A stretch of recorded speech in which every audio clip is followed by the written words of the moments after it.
The ancient world remembers a moment when the rhythm of human life collapsed into silence. According to the biblical record, a single declaration shattered the normalcy of an entire generation. The earth had become corrupt, and violence filled every corner of human existence. Into that world, one man received a command unlike anything recorded in ancient literature. He was told to build a vessel so vast that its dimensions rivaled the largest wooden structures ever attempted in antiquity. The shocking fact is this: the ark described in Genesis is not a mythical boat of impossible proportions. Its measurements align with known engineering principles. Ancient shipbuilding traditions, and global flood narratives that appear across civilizations separated by oceans and millennia. The mystery is equally striking. How did a man living in the ancient Near East acquire the knowledge, resources, and engineering insight to construct a vessel of such scale? And why do archaeological patterns, geological markers, and ancient memory traditions converge on a period of sudden environmental upheaval that mirrors the biblical account? The stakes are historical and emotional. If the Ark narrative reflects a real event, then the world that Noah knew was not merely changed, it was erased. Entire landscapes vanished. Cultures disappeared. And the survivors carried with them memories that would echo across continents. The story begins with a single moment. Noah standing before an empty plain, hearing a command that would consume decades of his life. Timber would rise where nothing had stood before. A structure would take shape that defied the imagination of his generation.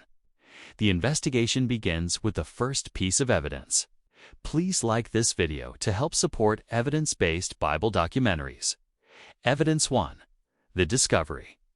The first major piece of evidence emerges from the text itself, supported by archaeology and ancient engineering studies. The ark's dimensions are not only plausible, they reflect a sophisticated understanding of stability, buoyancy, and structural integrity. Genesis records the ark as 300 cubits long, 50 cubits wide, and 30 cubits high. Using the royal cubit common in the ancient Near East, this places the vessel at approximately 155 meters in length. This is not the scale of a primitive raft. It is the scale of a massive cargo barge comparable to the largest wooden ships ever constructed. Archaeologists and naval engineers have long noted that the ark's proportions form a ratio of 6:1, a configuration known for exceptional stability in turbulent waters. This ratio appears in ancient Mesopotamian shipbuilding traditions, particularly in large transport vessels designed to carry heavy loads across rivers and coastal routes. The ark's shape, as described, is not optimized for speed but for survival. It is a vessel built to endure relentless pressure, shifting currents, and prolonged instability. The source of this insight comes from comparative studies of ancient shipbuilding, including Egyptian cargo ships, Phoenician merchant vessels, and Mesopotamian barges. Wooden ships of comparable length existed in antiquity, though they required reinforcement techniques such as internal ribbing, mortise and tenon joints, and layered planking. The ark's description includes multiple decks, internal compartments, and a structural layout that mirrors these known engineering methods. Why this matters becomes clear when examining the broader archaeological context. Ancient civilizations preserved flood traditions with remarkable consistency. From Mesopotamia's Atrahasis and Gilgamesh epics to flood accounts in India, China, Mesoamerica, and the Pacific Islands, the memory of a catastrophic deluge appears with striking thematic parallels.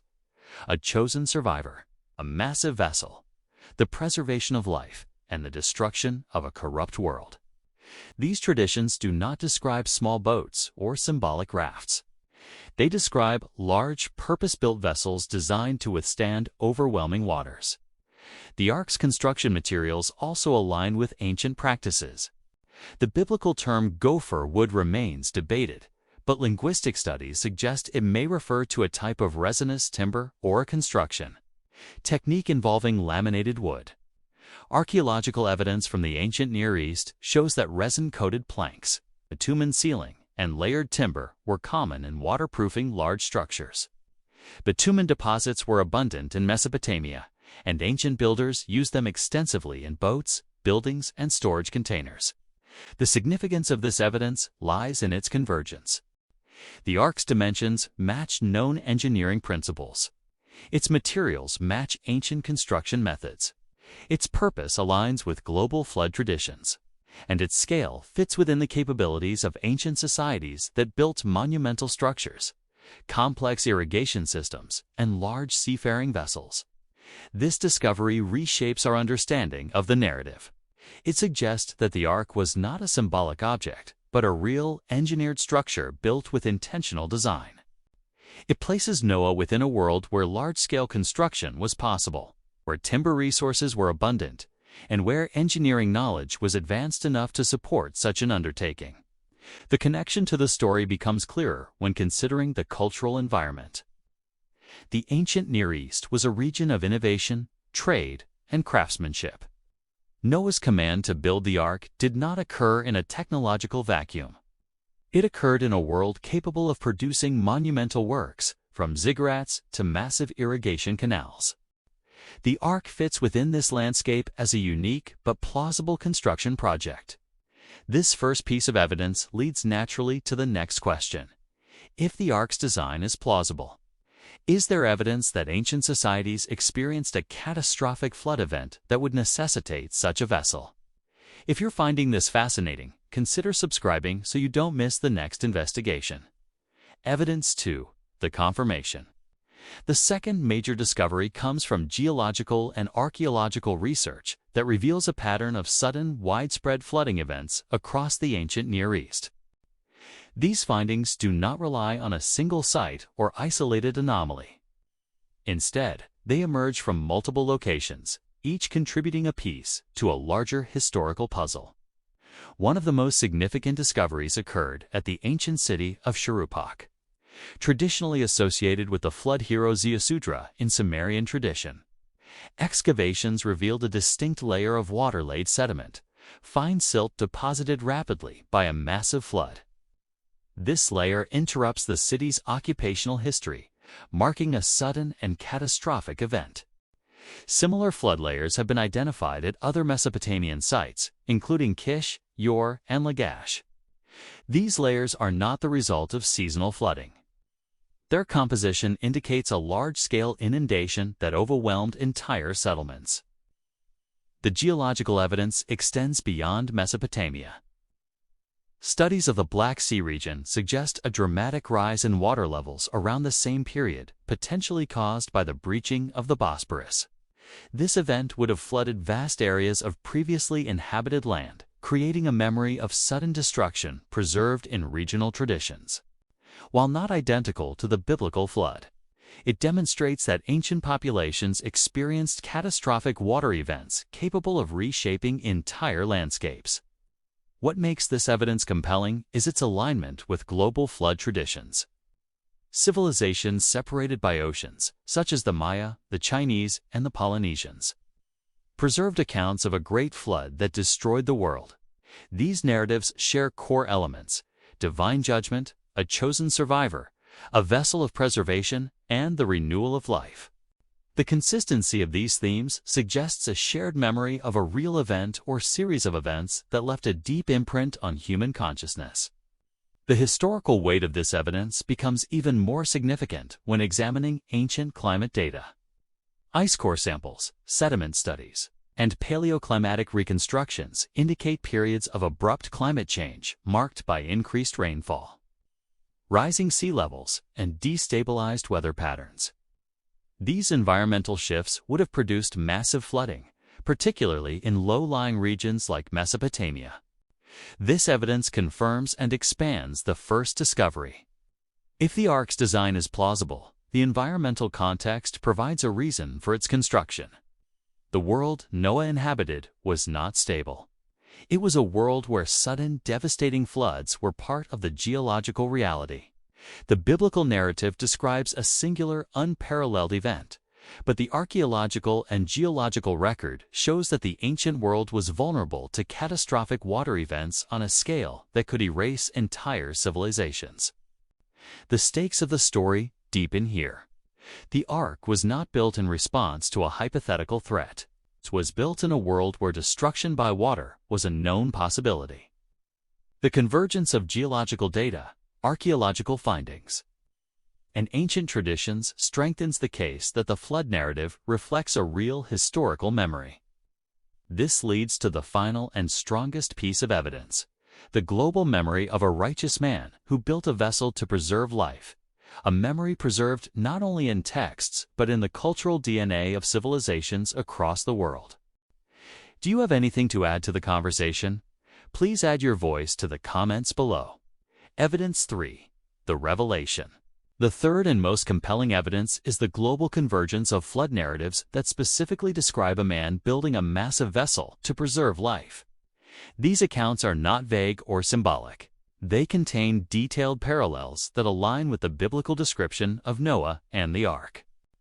In Mesopotamia, the Atrahasis and Gilgamesh epics describe a hero commanded to build a large boat sealed with bitumen, constructed with multiple decks and designed to preserve humans and animals. The dimensions differ, but the structural concept is unmistakably similar. The vessel is not a canoe or a raft. It is a massive, engineered structure built for survival. In India, the ancient text of the Satapatha Brahmana recounts the story of Manu, who is warned of a coming flood and instructed to build a boat. He ties the vessel to a divine being who guides it through the waters until it comes to rest on a mountain. The parallels to Noah's Ark are striking.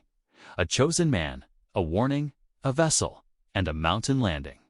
In China, the story of Yu the Great describes a catastrophic flood that covered the world.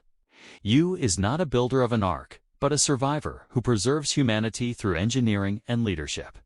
The memory of a world-destroying flood remains central to the narrative. In the Americas, the Maya, Aztec, and Inca traditions preserve accounts of a great flood that wiped out earlier generations. Some stories describe survivors who escaped in boats or floating structures. In the Pacific Islands, flood narratives often include a family preserved in a vessel or on a floating refuge. What makes these accounts extraordinary is not their existence, but their consistency. Civilizations separated by oceans, languages, and millennia preserved memories of a catastrophic flood and a chosen survivor. These narratives contain structural parallels, divine warning, moral corruption, a vessel of preservation, the destruction of the world, and the renewal of life.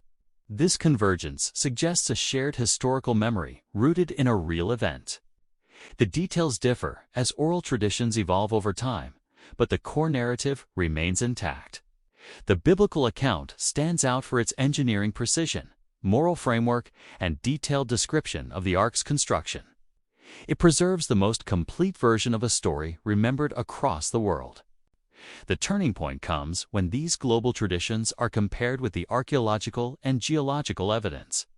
The flood layers in Mesopotamia, the sudden rise of the Black Sea, the climate shifts recorded in ice cores, and the widespread cultural memory all point to a world that experienced catastrophic water events. The Ark narrative fits within this global pattern as the most detailed and coherent account of a real historical phenomenon. This revelation reshapes the entire story. The Ark is not an isolated myth. It is part of a global tapestry of memory, evidence, and tradition. The convergence of engineering plausibility, geological data, and worldwide narratives creates a compelling case that the biblical account preserves the memory of a real event experienced by ancient humanity. The emotional impact lies in the recognition that the Ark represents not only survival, but continuity. It stands as a symbol of a world that once existed and was lost, a world remembered in the stories of countless civilizations. Please consider sharing this video to someone you know if you believe they might find it interesting in watching evidence-based Bible documentaries like this one. The evidence forms a coherent and compelling picture. The Ark's dimensions reflect ancient engineering principles known to shipbuilders of the ancient Near East. Archaeological discoveries reveal flood layers that interrupt the histories of early cities, marking sudden and catastrophic events. Geological studies show that the ancient world experienced dramatic environmental shifts capable of producing massive floods. and global traditions preserve the memory of a righteous man who built a vessel to preserve life. Together, these strands of evidence create a unified narrative. They point to a world that faced overwhelming destruction, and to a survivor whose story became the foundation of countless cultural memories. The Ark stands at the intersection of history, archaeology, geology, and ancient tradition. It is a structure rooted in engineering reality, built in a world vulnerable to catastrophic change, and remembered across civilizations. The significance of this convergence lies not only in the evidence itself, but in the consistency of the memory it preserves. The story of the Ark is not an isolated myth. It is part of a global pattern that reflects a real historical event.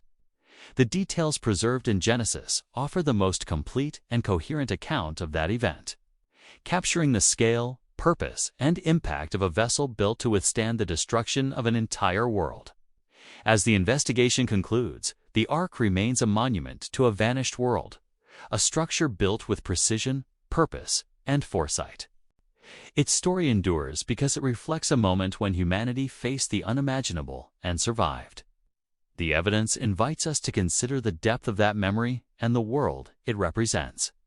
A world reshaped by water and preserved through the legacy of a single extraordinary act of construction.